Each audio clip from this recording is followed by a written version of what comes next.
All right. Well, good morning, everybody. As he said, my name's Robbyn Abbitt. I'm over in the Department of Geography. I have been working with the Myaamia Center, probably for 5 or 6 years, and this is the current project that we are working on, and we've just kind of titled it here, Mapping Myaamia Landholdings Over Time Using GIS to Help Tell a Story. And if GIS, you're like, what is that? You can just think of that as it's a way to take things and be able to place them on a map and be able to change whatever map is on the underneath, and you can put other things on top of it. It's what lets you get from your house to grandma's and do your route and see what restaurants are along the way. So that's as simple as it is for today's time. So this project is part of a larger project called Achimwangkyonggongi, Stories from the Land. The part that I'm going to talk about today started off with an initial question of how can we best tell the story of Myaamia land ownership. Where GIS comes into play was asking how can GIS be used to help tell that story, because GIS can be used to help find where things are and look at that across time. So as with any story, I think it's always good to start with a beginning. So the closest to a beginning we can get to when it comes to mapping out the Myaamia homelands would be Myaamia, which is the vision of the Myaamia homelands. This is a map that was created by students Brett Governati and Joshua Sutterfield over several years working at the Myaamia Center. How GIS comes into play with this map is that it's a really unique way to use U.S. government, GIS data. The rivers that you see here come from a data set that's called the National Hydrography data set.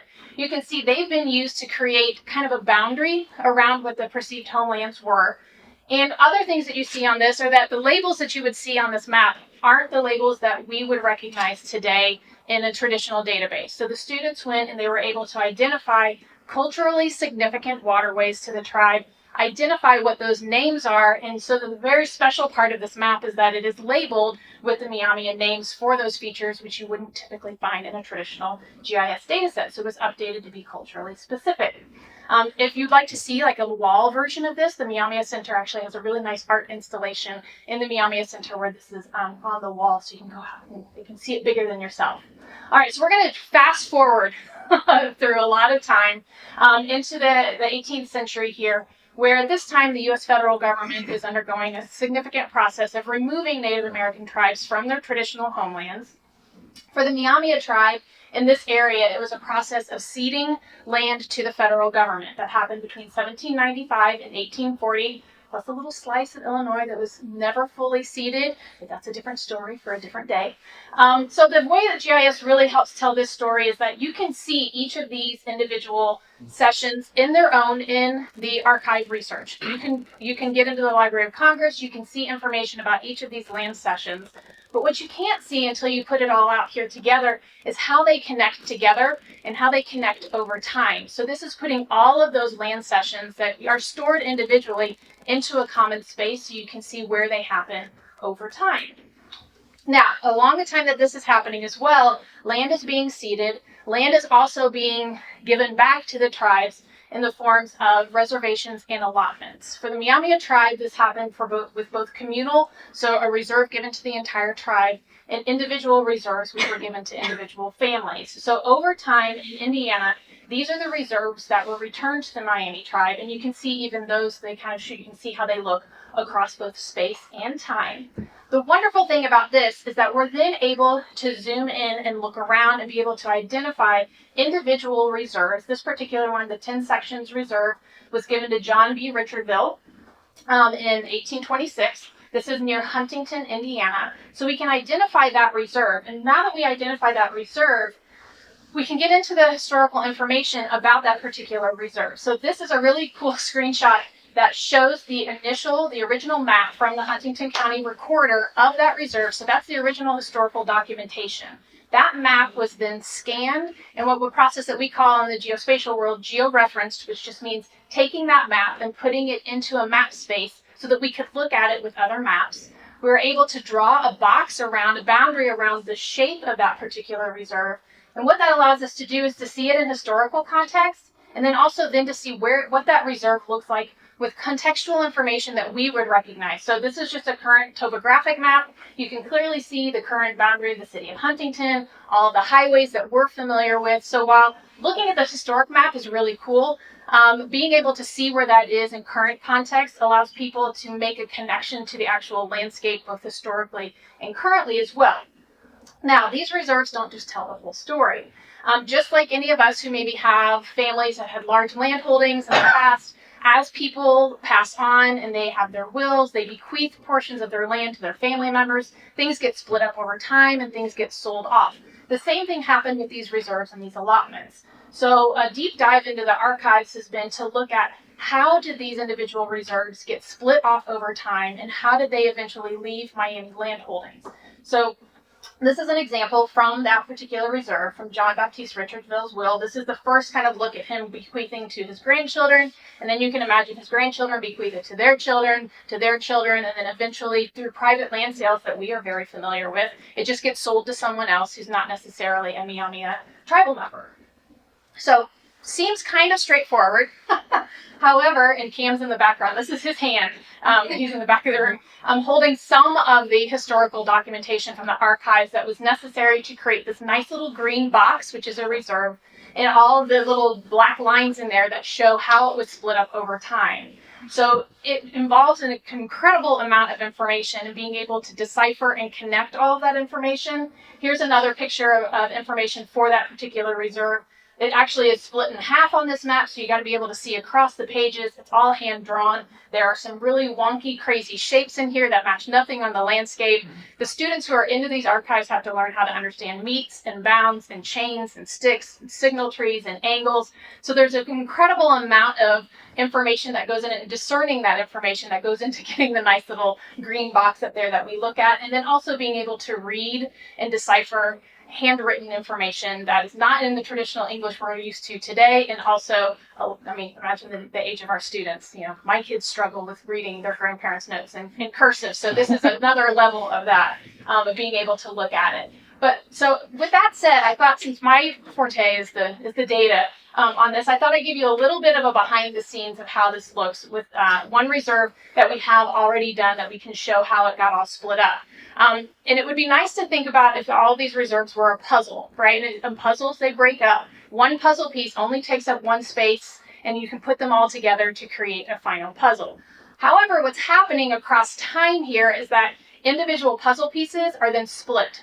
And so you have your puzzle here, same area, but then all of a sudden across time, you have different configurations of that puzzle. And that has been a giant puzzle for us to figure out. And if you ever wondered how your auditor's office does that with your parcels, it's called parcel genealogy. It's a whole suite of things that I never knew about, but now I know about parcel genealogy. So we've been able to take from current parcel data mapping and apply this back in a historical context, which has been interesting from a professional standpoint for myself.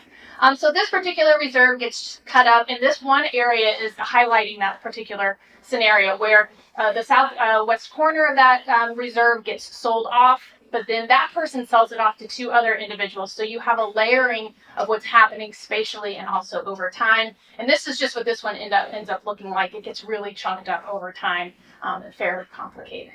So that is a deep dive into the data, but really it's important to come back up to see that this is really the purpose of this project is to connect both the people, the places, and the events. So that's what the Achiamwankianganji project is an effort to do that connection. So I thought I would show you an example. This is obviously a project that will probably always be living because we're constantly gathering new information.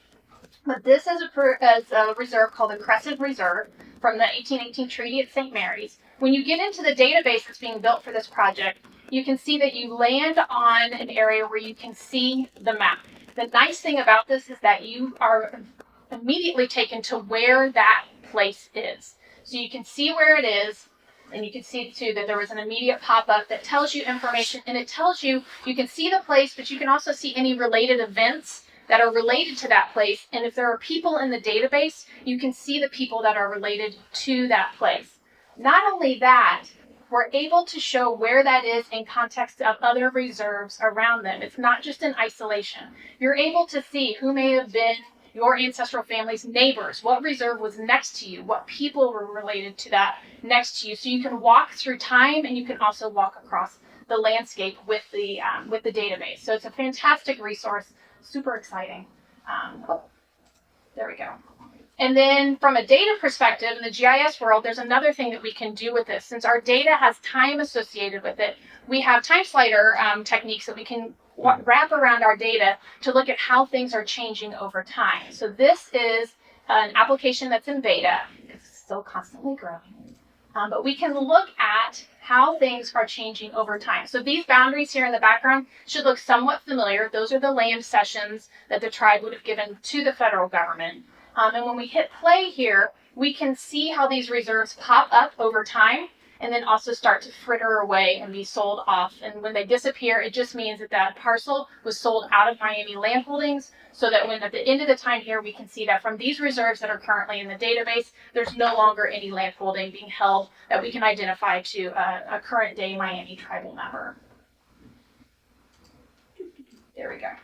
All right, and then I really want to end on the fact that this is really connecting the data to the people. So with the picture you see up here on the upper left, that's the LaFontaine family, and below that is Kara and and Dr. Haley Shea. Actually, bring my little note there. They are both involved with the Myaamia Center. So, and they are direct descendants of the LaFontaine family. And then in the middle there is a gentleman by the name of Doug Pakanga. He's the GIS specialist for the tribe based out of Fort Wayne, and that's George Pakanga, one of his ancestral relatives.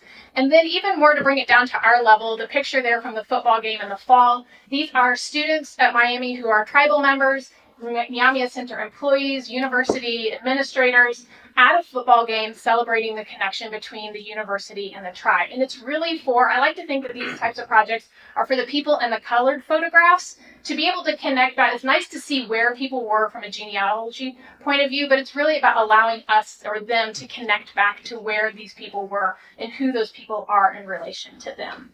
So at the end here, I want just to say Newe, which is thank you, to the Myaamia Center, Dr. Cam Shriver and Dr. Daryl Baldwin, who are the hosts of the project. And the Myaamia Center has been very gracious with the geography department and allowing us to host 2 graduate students every year. They are the ones that have done the legwork and the heavy lift of getting all this data into the database. Brooke Eckler, Jessica Stoiko, and then Owen Larson, who's getting ready to graduate here in May, and McKenna McGraw, who is our current grad student. That's what I have. Thank you very much.